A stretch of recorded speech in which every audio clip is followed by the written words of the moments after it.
Plus belle la vie en avance, ce qui vous attend dans l'épisode 453 du mercredi 30 octobre 2025. Apolline propose ses services à Luna. Apolline, Zoé Laïb, se rend au pavillon des fleurs avec l'intention de réviser son barreau, mais Luna lui explique que ce lieu n'est pas adapté. Si je vous dis oui, tous les étudiants de Marseille vont rappliquer. Apolline refuse de lâcher l'affaire et dit à Luna que son concours est primordial et qu'elle n'a pas d'autre solution. Touchée par les mots de la jeune femme, Luna accepte de lui laisser son bureau pour la journée. Plus tard, Luna annonce à Apolline que son avocat lui a fait faux bond. Apolline propose à Luna de remplacer son avocat. Pour se vendre, elle déclare « Vos dossiers, ce sont exactement ceux qui me parlent. J'ai fait beaucoup de conseils juridiques. 100% de mes clients étaient satisfaits de mes services. » Après hésitation, Luna accepte, à condition qu'Apolline ne commette aucune erreur. Jennifer prend une décision radicale. Au petit matin, Barbara, Léa François et Louis sont sur leur petit nuage. Jennifer, Diane Dassini, qui commence à éprouver des sentiments pour l'ex-détenu, les surprend en train de s'embrasser, ce qui la met mal à l'aise. Alors qu'elle s'apprête à partir, Barbara lui propose de prendre le petit déjeuner tous ensemble et Jennifer se retrouve contrainte de passer un moment tous les trois. Un malaise s'installe entre les trois colocataires. Alors que Barbara et Louis s'échangent un baiser, Jennifer se lève puis quitte brusquement l'appartement. Au Mistral, Jennifer donne rendez-vous à Barbara. Elle lui annonce une grande nouvelle. Elle a l'intention de déménager dès qu'elle trouvera un appartement. Surprise, Barbara lui demande si ça a un lien avec ce ménage à trois. Mais Jennifer répond « J'ai besoin d'aller de l'avant et si je me sens prête, c'est grâce à toi ». Plus tard dans la journée, c'est au tour de Louis d'avoir une discussion sérieuse avec Jennifer. Il lui demande si sa décision est liée à sa présence au sein de la colocation, et Jennifer lui promet que non. Néanmoins, Louis lui propose un deal, lui laisser sa place, mais Jennifer refuse. Au même moment, Maître Bataille, Victoria Grosbois, qui est assise juste en face, se mêle à la conversation et rappelle à Louis que ce n'est pas une bonne idée qu'il déménage. En effet, le juge d'instruction étudie actuellement son dossier afin de lui accorder ou non une totale remise en liberté. L'épidémie fait une première victime à la résidence Massalia. Noémie discute avec Basile, l'interne en médecine. La jeune femme lui confie ne pas croire une seconde que le virus Indra soit responsable de ce chaos, mais Basile n'est pas aussi certain. Il lui lance avec une pointe de cynisme « Jules crache du sang depuis ce matin. À votre avis, c'est quoi?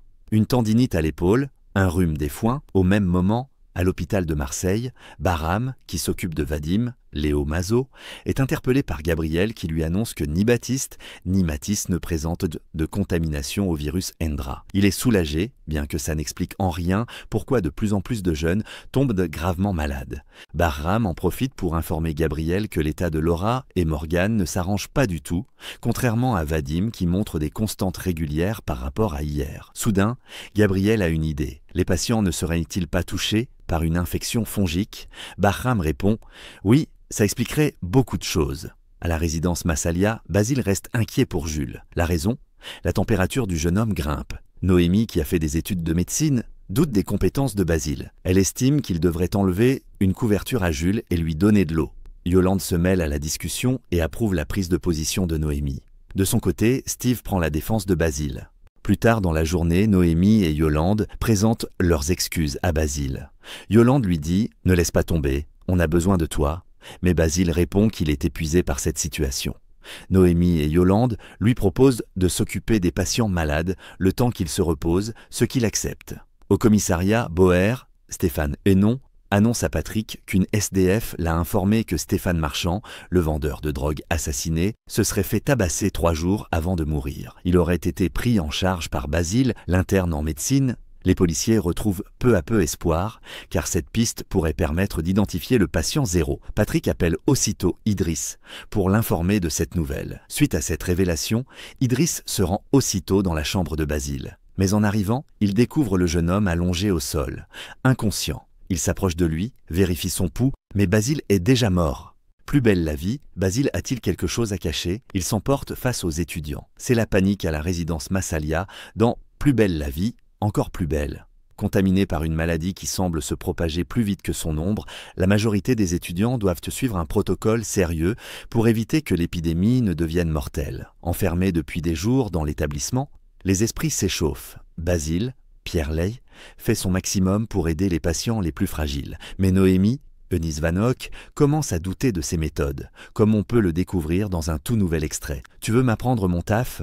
Pourquoi tu lui remets son drap à chaque fois ? Vaudrait pas mieux le découvrir pour faire tomber sa température ?» Des questions qui agacent immédiatement l'interne en médecine. « Tu veux m'apprendre mon taf ?»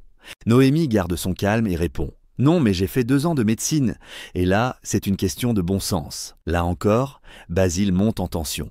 Mais c'est pas parce qu'il va arrêter de transpirer que sa température va redescendre.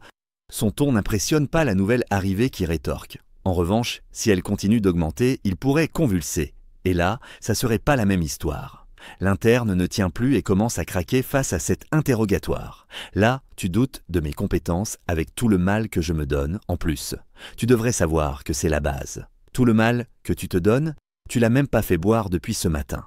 Pourtant, tu devrais savoir que c'est la base, s'exclame-t-elle, elle aussi agacée. Bon, super, vous savez quoi ? Je vous laisse ma place. J'ai pas dormi depuis des jours, j'ai même pas le temps d'aller pisser. Tout ça pour me faire chier dessus par une connasse. S'énerve Basile avant de retourner voir son patient.